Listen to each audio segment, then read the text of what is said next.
look at me. Okey, baik. Bismillahirrahmanirrahim. Assalamualaikum warahmatullahi wabarakatuh. Saya akan tunjukkan berkaitan macam mana kita nak buat soalan daripada Google Form, daripada Google Doc. Contoh. Okey, ini adalah soalan-soalan daripada Google Doc. Kita nak hantar ataupun kita nak import ke Google Form. Okey, saya buka Google Form.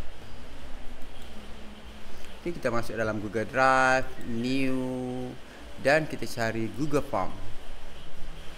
Okey, ini adalah Google Form kita. Kita nak upload data ni. Jadi kita buat jadi kepunyaan kita dulu dah. Ambil copy. Okey, ini adalah soalan. Ini soalan ni saya minta ChatGPT buat soalan contoh dah. Ada yang 4 multiple choice, ada yang 3 multiple choice dan ada jawapannya. Boleh minta ChatGPT. Okey, seterusnya apa yang kita kena buat ialah, okey, kat sini saya ada sediakan formula. Okay, kita copy dulu formula ni. Okey, copy formula daripada garis bawah lah, jangan ambil garis. Okey, kemudian kita masuk dalam Google Form.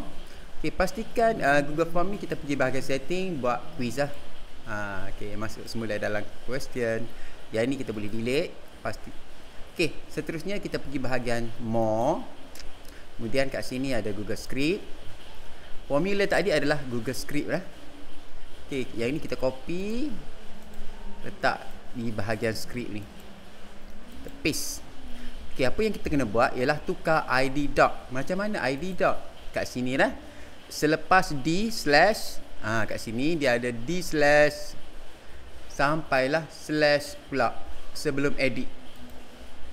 Copy dan kat sini kita tukar ID doc. Okey, kita paste. Okey, dah tukar tu kita save lah. Save project to drive. Okey, kita tunggu sekejap dia save. Okey, seterusnya kita kena run. Bila kita run, dia akan auto hantar soalan-soalan daripada sini ke Google Drive kita.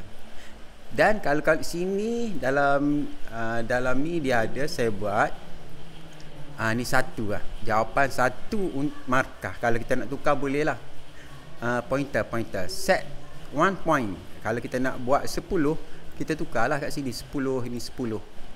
Okey, kita run lah. Run. Bila kita run, kali pertama kita kena review permission, kita kena bagi kebenaran. Klik review dan kita pilih email kita. Okey, select all dan kita continue. Okey, bila kita continue ni, dia akan hantar soalan-soalan tadi bersama dengan pilihan markah. Okey, ada 10. Ni ada 10 soalan beserta dengan pilihan jawapan. Dan dah ada pilihan jawapan sini. Bila kat sini kalau kita lihat, dah ada lah. Dah ada dia punya skema dan point 1. Okey, itu untuk kita nak bina lah Google Form, dan kita nak ambil soalan daripada Google Doc.